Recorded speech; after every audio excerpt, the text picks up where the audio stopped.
2015 के अंदर पेरिस में एक एग्रीमेंट हुआ था, कॉप। वहाँ पर यूएन ने सारी कंट्रीज़ को ये बोला कि you have to cut down your carbon, you have to become carbon neutral by 2030। तो हमारे मोदी जी ने कह दिया कि जी 2030 हमारे लिए संभव नहीं है, because we are developing country, we can't be net zero by 2030, but yes we can be net zero by 2070. That is what he has given with his wisdom or with his knowledge or with his experience. अब क्या लगता है आपने को, क्या हम 2070 तक net zero हो पाएंगे कार्बन? हो जाएंगे? क्या बात, मतलब व्हेन यंगस्टर्स सेज हो जाएंगे तो इसका मतलब हो ही जाएंगे। बट मैं आपको बता दूं, अरुणाचल प्रदेश एक ऐसा राज्य है हिंदुस्तान के अंदर जो कार्बन न्यूट्रल ऑलरेडी हो चुका है।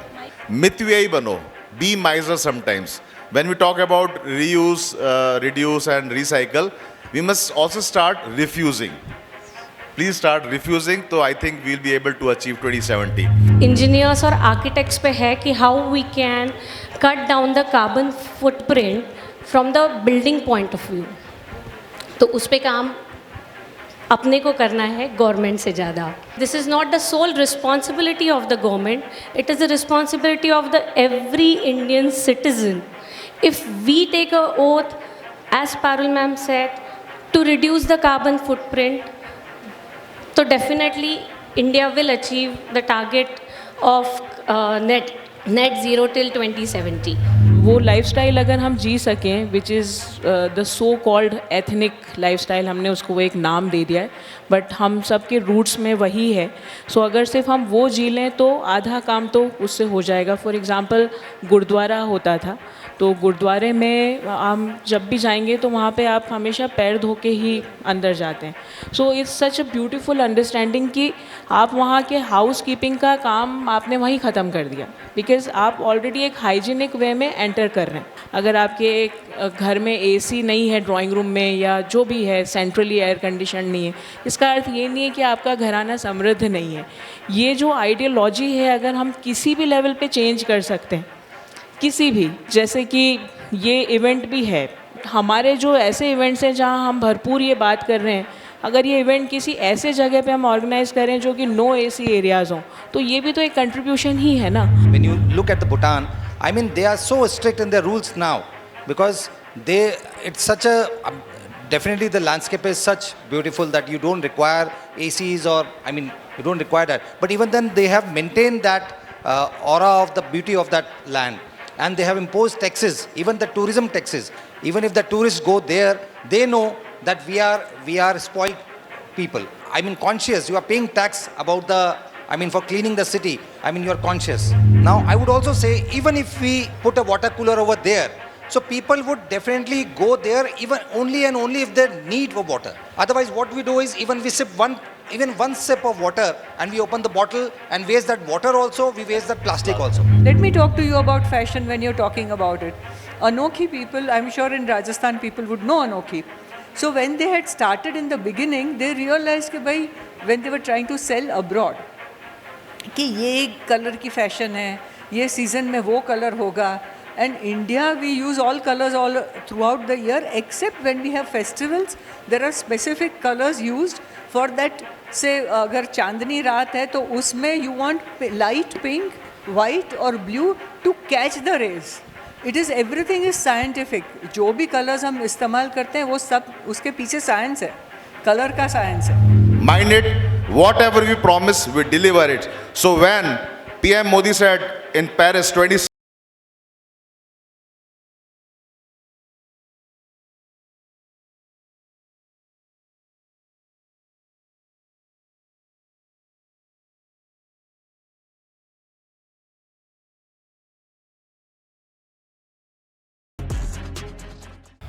the topic for this panel discussion is Target 2070, Net Zero. 2015 के अंदर पेरिस में एक एग्रीमेंट हुआ था, कॉप। वहाँ पर यूएन ने सारी कंट्रीज़ को ये बोला कि you have to cut down your carbon, you have to become carbon neutral by 2030. So आपको 2030 तक you have to be carbon neutral country.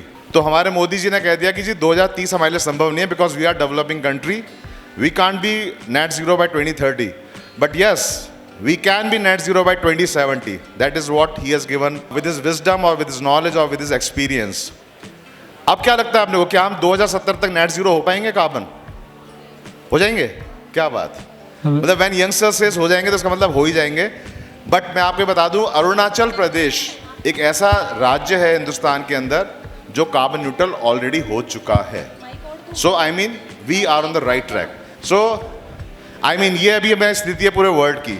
What ever you see in blue are the countries who are emitting more carbon, so you can very well identify which countries emitting the most. India भी जो है वो भी थोड़ा darker blue version में ही है, but not that kind of deep blue like China, but this is carbon emission पर person.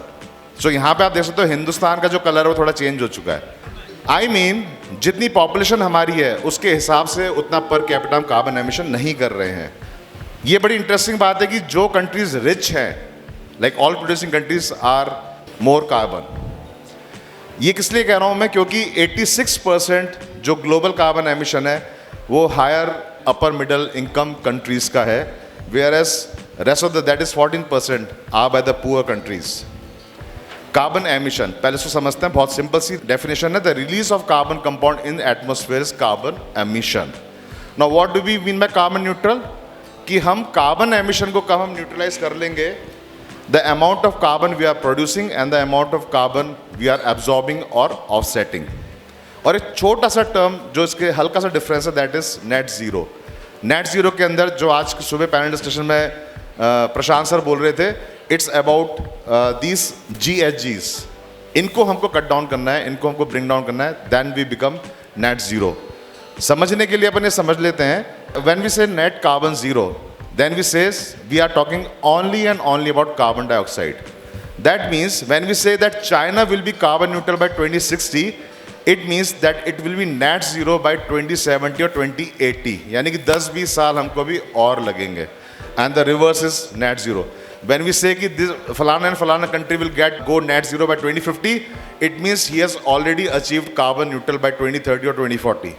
Paris agreement, this is I was talking about, 2015 के अंदर एक कॉप मीटिंग हुई थी और वहाँ पर ये सारी कंट्रीज को बोला गया था, this a map of 2021, everything you find in green are those countries who have signed and ratified, only the countries who are in yellow have signed but they are not ratified. To an extent we can say that हम 100%, because that is one earth, one family, one planet, तो हम सब इस बात पे agree कर रहे हैं कि yes will be go carbon neutral. और आप देखिए भूटान ऑलरेडी अचीव कर लिया है, another country Suriname already achieve कर लिया है, and these are few countries who are into the league 2030, 2040, 2045। ये बहुत इंटरेस्टिंग स्लाइड है। ये सारे सेक्टर्स हैं जहाँ पे सबसे ज़्यादा कार्बन एमिशन हमारा होता है, and you will surprise to know that transportation, ये बस, ट्रेन, शिप्स, एयरवेज, यहाँ पे 49%, ऑलमोस्ट 50% ऑफ कार्बन एमिशन हो रहा है। रिसेंटली अभी मैंने एक इंटरनेशनल फ्लाइट ली थी, उसमें फ्लाइट टिकट के नीचे लिखा हुआ था your flight is emitting such and such carbon per person, so we are so aware. These are certain ways how we can reduce the carbon footprint. We should phase out the coal plants. That means we should rely more on renewable sources of energy, invest in clean energy, retrofit a building. ये सुबह भी इस panel discussion में बात हो रही थी, ma'am ने कहा था कि European countries are quite smarter into it. A day will come that we will be talking about it. Decarbonize cement, steel and plastics, shift to electric vehicles, reduce food loss, and so on and so forth. Okay, so we all feel proud about it. 23rd August 2023, we landed on the south pole of the moon. India is the first country to achieve this. और इससे सिर्फ हिंदुस्तान नहीं, पूरे विश्व का फायदा होने वाला, because we will be studying the south pole of the moon. 10 दिन बाद हमने आदित्य L1 मिशन लॉन्च किया था, which was to study the solar side. We have recently launch the biggest summit ever this world has happen, G20। Why I am saying all this? I am saying all this with a privilege that whatever we promise, we deliver it. Mind it, whatever we promise, we deliver it. So when PM Modi said in Paris 2070 we'll go net zero, that means we'll go net zero. That doesn't achieve in a 5 years time or 10 years time. We have a roadmap for Mission 2030, we have a roadmap for Mission 2025, and then finally 2070. Already these companies, these are big companies, big names in the industry. Aditya Birla Group says we'll go net zero by 2050. Adani says, I believe 2050 again. Vedanta says by 2050 or even sooner to it. Mahindra says by 2040. Reliance says by 2035, JSW says by 2030. So I mean, these companies, these stalwarts are already committed to it. Indian Army has gone green, and nobody has thought कि country like India will be all digitalized. हम paper पे विश्वास कर रहे थे, हम digitalize हो गए, and we are cutting down carbon to a larger extent. India is ranked 1 in lowest manufacturing cost globally. इससे ये साबित होता है कि वापस हम कार्बन एमिशन कम कर रहे हैं. We are a giant now. We are in solar power. We are giant. I think we are number 1 now. In states like Ladakh, where there's an extreme climate, not only we are talking about solar energy, we started talking about geothermal energy, where India was lacking till date. Okay, so this is the future. Go hydrogen. I think हम सब इसके बारे में सुन रहे होंगे, पढ़ रहे होंगे, और स्पेशली 2023 के अंदर हमने इस हाइड्रोजन के बारे में बहुत बात करी है. This is the cleanest energy we have. ये मैं कटिंग्स वो लेके आया हूँ जो बिल्कुल रिसेंट है. On left hand side you can see ये अगस्त 24 2023 की न्यूज़ है, जब गडकरी साहब ने खुद ने एक ईवी व्हीकल के अंदर he has rided, and he is remarkably doing fundamental work in cutting off the diesel and petrol vehicles. जो राइट हैंड साइड में है, you'll be happy to know कि दिसंबर तक we'll have our own hydrogen train. This has been a news from January 4, 2023. और Germany और China के बाद हिंदुस्तान तीसरा देश होगा जहाँ पे हाइड्रोजन ट्रेन रन कर रही होगी. The right hand side says this is a news of 22 सितंबर, यानी कि अभी 6 दिन पहले की न्यूज़ है. ज्यूरिक की ABB कंपनी ने कोची शिपयार्ड के अंदर they have set up a plant. I think हमारे अब jetties and probably the ports will go hydrogen. And this is a news of Raisan Patrika of 25 September. Bharat Delhi के अंदर भारत की पहली ग्रीन हाइड्रोजन बस चालू हुई. So I mean we are committed to it, we are thriving to it, and thank you. Let's start our panel with the most youngest person in our panel, Ketaki ma'am. क्या हिंदुस्तान वाकई में 2070 तक net zero target achieve कर पाएगा? Thank you Gaurav sir for asking this question to me. अगर target देखा जाए तो बहुत बड़ा है. It's a huge target with this kind of population. We are number 1 in population, और जो उसकी वजह से जो ऑब्स्टैकल्स आने वाले हैं उसको लेके बहुत डिफ़िकल्ट होने वाला है. But I would say this is a achievable target. The first, I think what Indian government has already started taking steps is transportation, जो सबसे बड़ा contributor है. So transportation की जब बात करें तो जैसे EVs में changes आ रहे हैं, और मे बी EV भी जो है वो एक बीच का पीरियड होने वाला है, और बहुत जल्दी EV भी एब्सोल्यूट होने वाला है when ज़्यादा रिसर्च होने वाली है हाइड्रोजन सेल पे. Ethanol is already into it. Ethanol is there, the biofuels are there, hydrogen cell is there. तो इन पे रिसर्च जितनी आगे बढ़ती जाएगी, all these EVs are also will be replaced by the hydrogen cell vehicles. दूसरा जो है ट्रांसपोर्टेशन में, that is the public commuting. और इसके ऊपर already government has started taking the steps. आप सिर्फ ये बोल के नहीं हो सकता है कि आप खुद की गाड़ी मत यूज़ करो, कार पूल करो. You need to develop that kind of a infrastructure where the public has that convenience to go from to any corner of the city. For example Singapore ले लो आप. सिंगापुर में खुद की गाड़ी रखना बहुत डिफ़िकल्ट है. It's very expensive also, and even when the tourists come, it's not very difficult for them to travel anywhere. So it's a cheaper way also, and it will contribute towards the carbon emission reduction. उस पे काम करना already चालू किया है.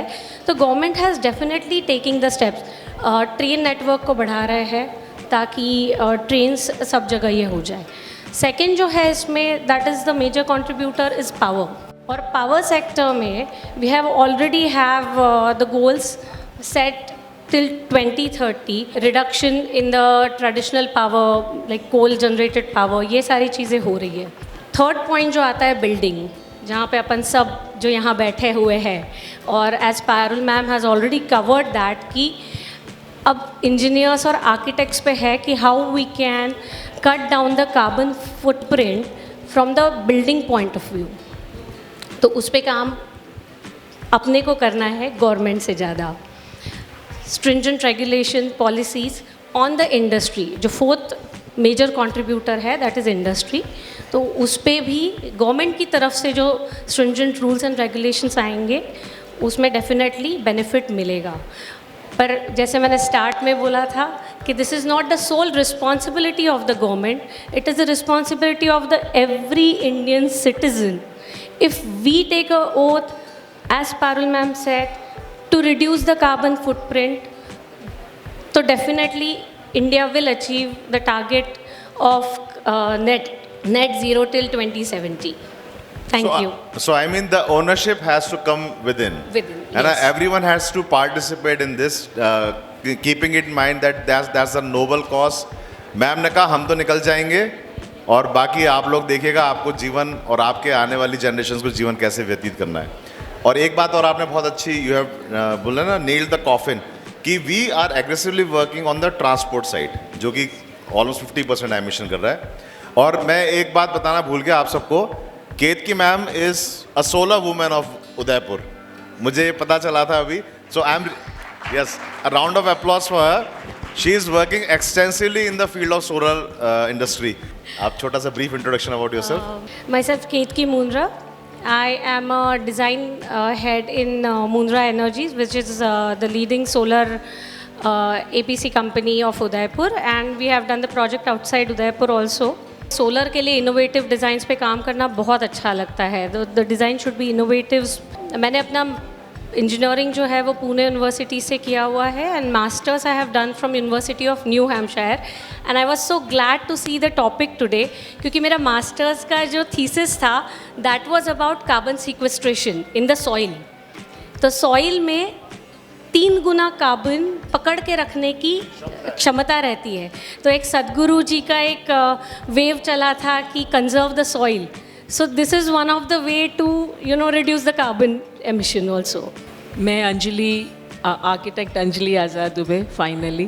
I have done my bachelor's in higher mathematics once, then my bachelor's in architecture second, then my master's in interiors and landscape. And I am practicing heritage conservation. इसीलिए मुझे privilege मिला है मैम के साथ में और निमिष सर के साथ में भी I could share my HRH and MMCF experience. तब तो हम बहुत छोटे थे and आज तक हम inspiration ले रहे हैं ma'am. And I am also trying to contribute in the urban development. So for this reason I am a consultant to Smart City Private Limited. I'm an authorized consultant, and for UIT as well. I'm doing personally quite a lot work in my own capacity. So जो mountainous construction ma'am आप बात कर रही थी, उस तरह के कुछ गढ़ में बना रही हूँ पहाड़ी पे, and I'm trying to save on those points what you shared. So just a student, especially इस रो में तो मैं student ही हूँ. Good afternoon, everyone. I am Nishchal Jain, an architect and product designer by profession, and I also teach at MNIT. I've been teaching there since last almost 25 years, and I'm a graduate from the same institute. And I have learned. I have not personally worked with Nimish sir and Parul ma'am, but indirectly I have learned a lot through my wife, who has been working with Nimish sir, and she used to tell all the stories what she learned at the site, and that's how I developed that interest in conservation. That I'm also, I'm doing projects, a lot of projects along with her, and I had an opportunity to meet Nimish sir whenever he visited Jaipur, and a very inspiring person, and I've learned a lot whatever time I spent with him during his visit in Jaipur. We do some small projects, Jaipur, Rajasthan, Uttarakhand, Himachal, mostly heritage projects, and all these projects have given some insight what we have not learned in the college, but actually we have learned at the site, looking into the vernacular architecture. Namaste. Well, I was introduced earlier, but like your carbon footprint, I'm also an organic farmer. Organic and biodynamic farming I do. And in that also it becomes very important that we get away from fertilizers and pesticides and get into doing organic farming. And biodynamic farming is actually नक्षत्र से जो खेती होती थी अपनी ऋषि मुनि करते थे, वही चीज़ है. And it definitely brings about very good results. मेरी ज़मीन इतनी ख़राब थी कि मैं जितने भी सीड्स डालूँ ना तो only 30% would grow. Even the trees, whatever I plant, and today it's become a jungle. And whatever I grow, I sow, grows very well. So that's another thing that one needs to do, and use only local species. I'm architect Gaurav Agrawal. I'm practicing in Jaipur since last 23 years. I'm vice chairman of IAA Rajasthan chapter. I'm also vice chairman of ASSOCHAM JAM, which is a green rating tool. I represent India in a committee called RKCA, Committee on Green and Sustainable Architecture. My forte is, of course, sustainable architecture, and that's why I think I've been chosen as a moderator. Thank you so much. So, Anjali ma'am, over to you. आपके हिसाब से at an individual capacity, how do you really think कि as an individual, how do you cut down your carbon, probably keeping up this motivation, this mob to go on?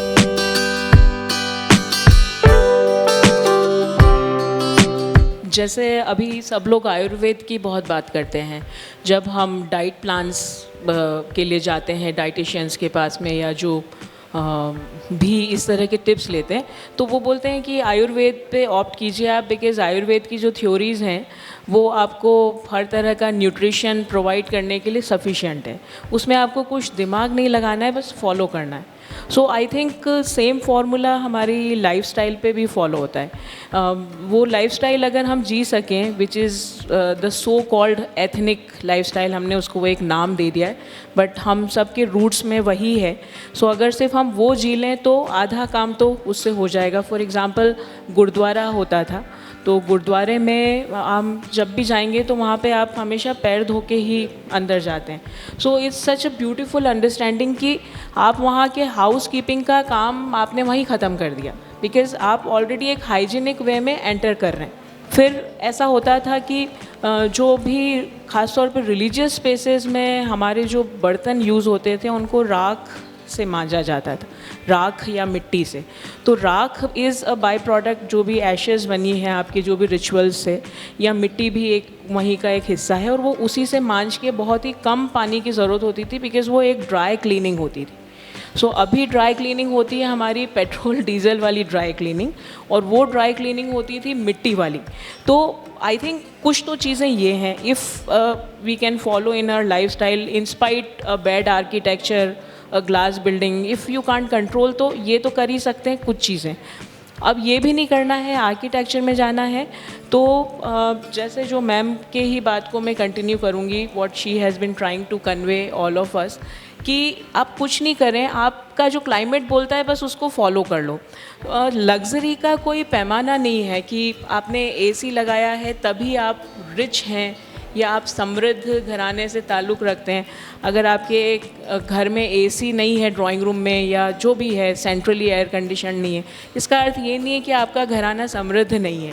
ये जो ideology है, अगर हम किसी भी लेवल पे change कर सकते हैं, किसी भी, जैसे कि ये इवेंट भी है, मैं I am sorry Kamlesh ji के लिए, नो ऑफेंस, बट हमारे जो ऐसे इवेंट्स हैं जहाँ हम भरपूर ये बात कर रहे हैं, अगर ये इवेंट किसी ऐसे जगह पे हम ऑर्गेनाइज़ करें जो कि नो एसी एरियाज़ हों, तो ये भी तो एक कंट्रीब्यूशन ही है ना.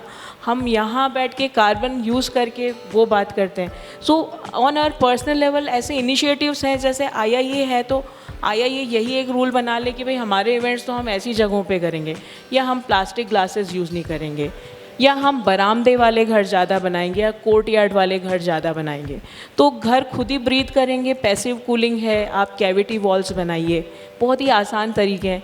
सो मैं उसी पे जाऊंगी, क्योंकि मशीन के लिए आप सबके इंटेलिजेंट ब्रेन्स हैं, but a person like me, मैं ऐसे आसान तरीके चूज़ करूँगी कि मशीन के बिना मेरा काम कितना हो जाएगा. जैसा आपने अभी जो लास्ट वाली बात बोली, कीपिंग इन माइंड की आई की एक्टिविटीज़ को लेकर के, I think that we can do very easily.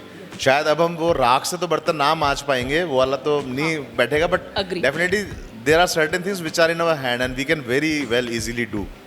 So my next question to Nishchal ji आपके लिए, अभी जैसे हम बात कर रहे थे वन अर्थ वन वर्ल्ड सब कुछ, तो कोई एक कंट्री से अगर एमिशन ज़्यादा हो रहा है तो उसका इम्पैक्ट पूरे वर्ल्ड पर आ रहा है. So what do you really feel कि क्या किसी कोई 2-4 कंट्रीज़ 10 कंट्रीज़ 15 कंट्रीज़ के करने से ऐसा हो जाएगा, या सबको करना पड़ेगा इसको अचीव करने के लिए मिशन को, कीपिंग इन माइंड कि most of the countries are in developing phase.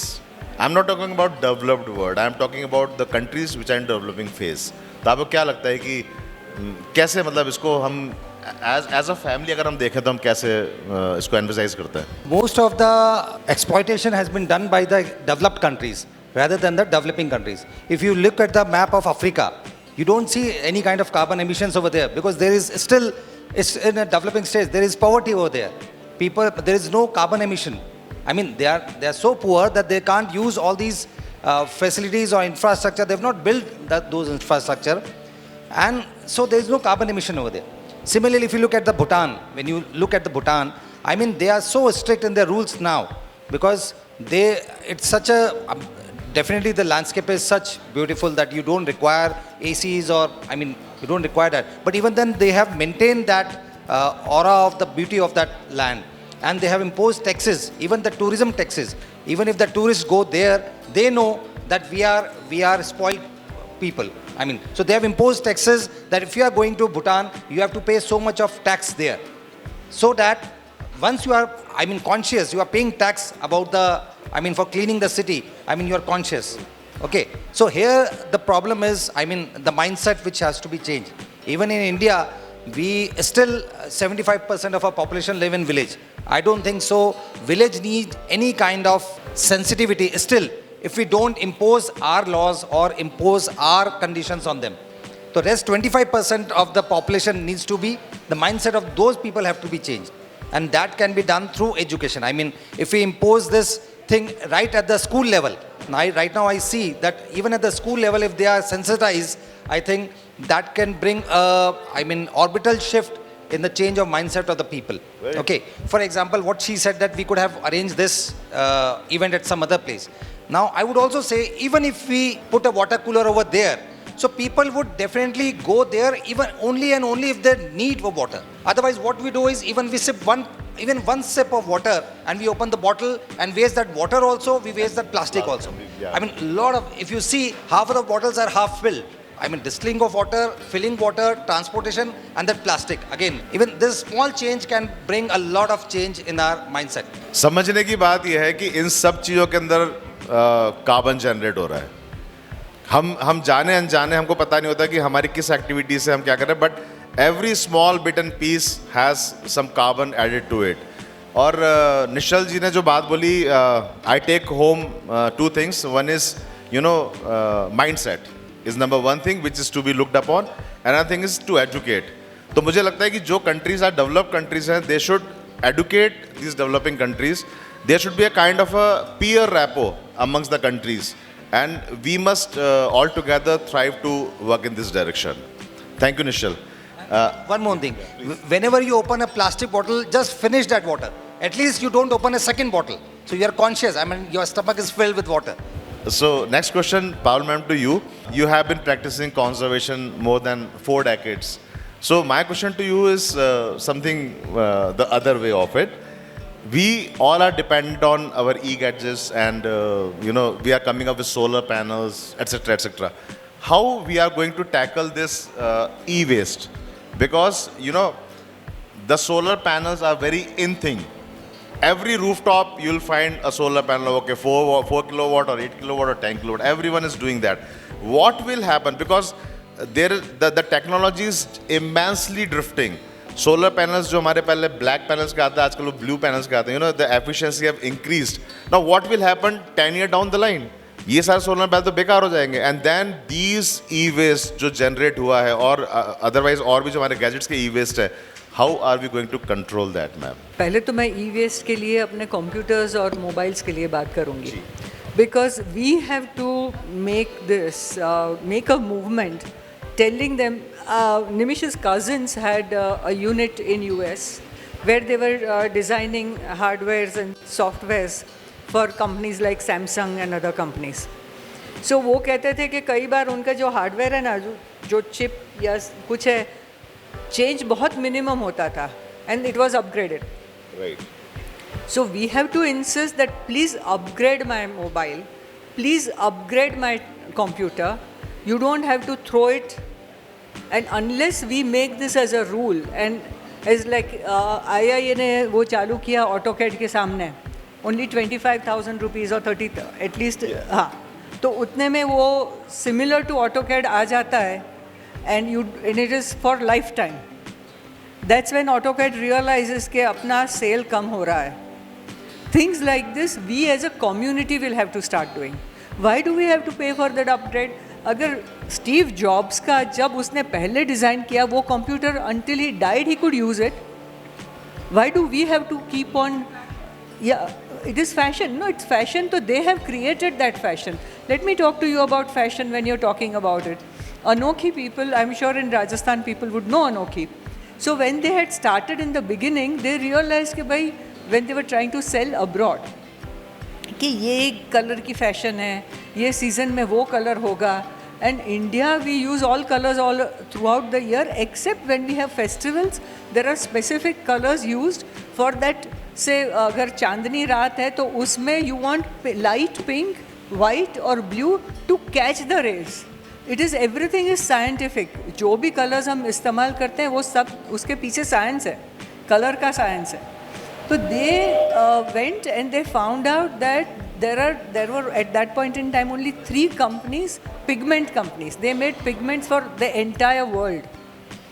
And they said that apni to, we have to keep a lot of inventory when we are using so many colors. So let's come up with a fashion magazine and start evolving fashion.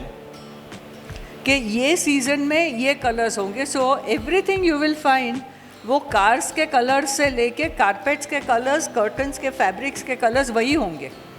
And they will also use introduce jewellery and everything in that, your kitchenware, etc. Because they want to make less this, and because they want to sell, they'll make it into a fashion. So we have to be aware of that. Exactly. And create this kind of, because I really resist. मेरा iPhone 4 भी अभी चालू है. I'm not using it because I can't upgrade it, but it's working. Why do I have to throw it? My MacBook Pro जो मैंने 15-17 साल पहले लिया था वो भी चालू है. And I still have to throw it. I can't. Why should I create that waste? And that even our younger youth has to become aware of it. And solar panels, yes, it is a concern, a big concern. How to use these solar panels, which is visually junk after say 5-7 years? Regarding the solar panels, इसमें research के लिए काफ़ी scope है. As you have already raise the question कि इनका disposal is definitely going to become hassle. पर इसमें जैसे अभी काफ़ी टेक्नोलॉजी नई नई आ रही है जिसमें you can directly apply the cells on the already existing windows. तो इस टाइप की technology and research will definitely help us to reduce this kind of the same panels, the same cells. Same cells. तो अभी India में ये चीज़ें नहीं आई है, but it is under research. So already आपका जो विंडो फेसेड होगा उसके ऊपर आप सेल्स का इस्तेमाल कर सकते हैं. पर मैडम टेक्नोलॉजी तो इतनी चेंज हो रही है, सेल्स की चेंज हो रही है. और अभी तक के इसमें जैसे पैनल मैन्युफैक्चरिंग टेक्नोलॉजी चेंज हो गई. पहले पॉलीक्रिस्टलाइन आते थे, अब मोनोक्रिस्टलाइन हो गए. तो जहाँ पे आपको 4 पैनल लगाने पड़ते थे, आप अभी 2 पैनल में ही काम ये है. तो जैसे जैसे इनमें भी नई नई चीज़ें आती जाएंगी, डेफिनेटली इसको एड्रेस किया जा रहा है. But will it be recyclable? Can you recycle it? नहीं, जो पुराने जो पैनल्स है वो रिसाइकल अभी नहीं कर पा रहे हैं, पर उसमें जो ग्लास और ये है वो रिसाइकल अपन कर सकते हैं. तो Ketaki ma'am, we should work a solution out of it and let's start a startup. Definitely पक्की बात है. मतलब आई एम इनटू इट. मुझे लगता है कि सोलर पैनल्स का आगे जाके भविष्य क्या होगा, बिकॉज इतनी उनकी एफिशिएंसी बढ़ती जा रही है कि पुराने सोलर पैनल सारे आउटडेटेड होते जा रहे हैं. I was just supporting her Ayurved ka. I have experienced it in my life and in Nimish's life. When doctor says कि अभी stent लगाने की ज़रूरत है, and my Vaid would say no, we can clear it up in 2 months. We were able to clear it up in 2 months. There was no need to put stents. So if you can have your faith in that, and Modi ji ne चालू किया है, at least in Ahmedabad I see, even in the old city and in the new city, those Ayurvedic centers, people are going to it more often. Right. And because they don't have an expiry date, they have to put the expiry date because government demands it as per the allopathy standards. And allopathy में भी उतनी expiry date नहीं होती है कई चीज़ों की. It's only to make money. How ma'am do you जैसे make more money? आयुर्वेद में वो जो कहा जाता है ना कि आपका डिटॉक्स होना is more important, Very important. तो वो मुझे लगता है कि जिस टॉपिक पे हम बात कर रहे हैं वो it's all about that sewerages, drainage systems Absolutely. And that all human waste और whatever, like e waste और वॉट एवर. आई थिंक वो जो की पॉइंट है वो वही है मैम. क्या लगता Yes, है? yes. I mean, also cleaning up your body can happen through Ayurveda. Just following your routine, the way they are prescribing it, it can change your health. I had arthritis, severe arthritis, and that has gone through Ayurveda. Can you believe any doctor would say that? So Parul ma'am ने अपना जो statement दिया था उसके अंदर जो एक छोटी सी बात जो I am taking away with me is मितव्ययी बनो, be miser sometimes. When we talk about reuse, reduce and recycle, we must also start refusing. Please start refusing, तो I think we'll be able to achieve 2070. पहले जो glass थे वो structural glass नहीं थे, and structural glass to make it you have to raise the furnace to 3000 degrees, certain glass. And it uses maximum content is silica. Right? So we should not be using the structural glass, and the fire people had told me, fire department में निमिष से बात हुई थी, and he said they are the most dangerous buildings because we cannot break into those buildings. And we will have to find, that you have to leave a signage that they can, when there is a fire in that building, which glass can they open and get in? Which means you're only restricted, your exits are restricted in such times. So I'm always scared of entering such buildings, even the hotel that we are living in right now. It's like all glass. Madam का जो question था वो था कि what's the replacement of glass, मतलब simple crisp question कि glass substitute क्या है. Simple glass. So in a way, are you talking about the energy which goes into it or the aesthetic part of it? The energy which goes into it. No. The aesthetic Aesthetic. part. अच्छा, okay. See, हम लोगों को ये लगता है कि glass building means it becomes a very commercial, feel good factor to us. But then we really have to think. We really have to educate our clients as well. We have to really be very, very intelligent in choosing the facade which we are putting up to. I think those are the solutions, because we cannot cut down glass as a whole कि हमने glass नहीं लगाना ऐसा. Vision तो चाहिए. हाँ, vision पर चाहिए. विजन चाहिए, हवा चाहिए, सनलाइट चाहिए. आपको ब्लाइंड्स ही नहीं देखनी है. Even when you're passing by those glasses that you see, you don't want to see just the blinds. Most of the time वो पर्दे बंद ही होते हैं. तो what is the use of that glass? And why do you have to create even a second skin? Just because they want is that look. Again, it's like fashion. तो हम उल्टा fashion चालू करें ना. Use minimum glass. You don't need actually more than 10% of your floor space glass. We have probably, all of us have studied that. Sir बहुत simple question है. जैसे solar panel और सोलर एनर्जी आज के date में काफ़ी relevant चीज़ें हैं, तो क्या हम बिल्डिंग को रिलेट कर सकते हैं? क्या हम कोई क्लैडिंग मटेरियल ऐसा डिज़ाइन कर सकते हैं जो सोलर पैनल भी हो, जिसके लिए हमें अलग से जगह नहीं ढूंढनी पड़े बिल्डिंग में? Already we are doing it. The point is कि the inclination of that panel will depend upon your geographical location on the world.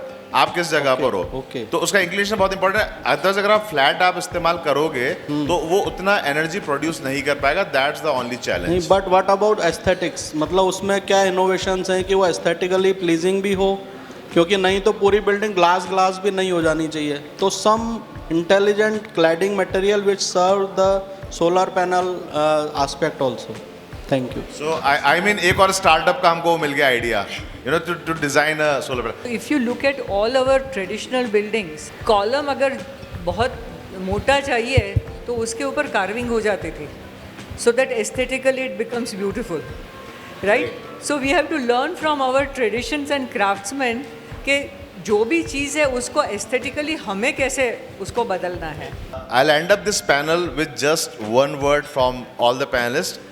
एक शब्द के अंदर मिशन 2070 वो याद रखना है. 2070 नेट जीरो जानने के लिए कोई एक चीज जो आज के बाद आप करने वाले हैं. Be responsible. Be responsible. So we are going net zero 2070 by being responsible. Convince. I will be convincing people. Convincing people. Very nice. Honest. Honest. Honest to yourself? Honest to you. Yes. Honest to, yeah, because that starts within self. Yeah. Education. Perfect. This is what I was looking for. Madam नहीं बोलते मैं बोलता है. Educating stakeholders is something which. So I mean एक बार वापस repeat करते हैं. Responsive, convince, Honest. honest and educate people.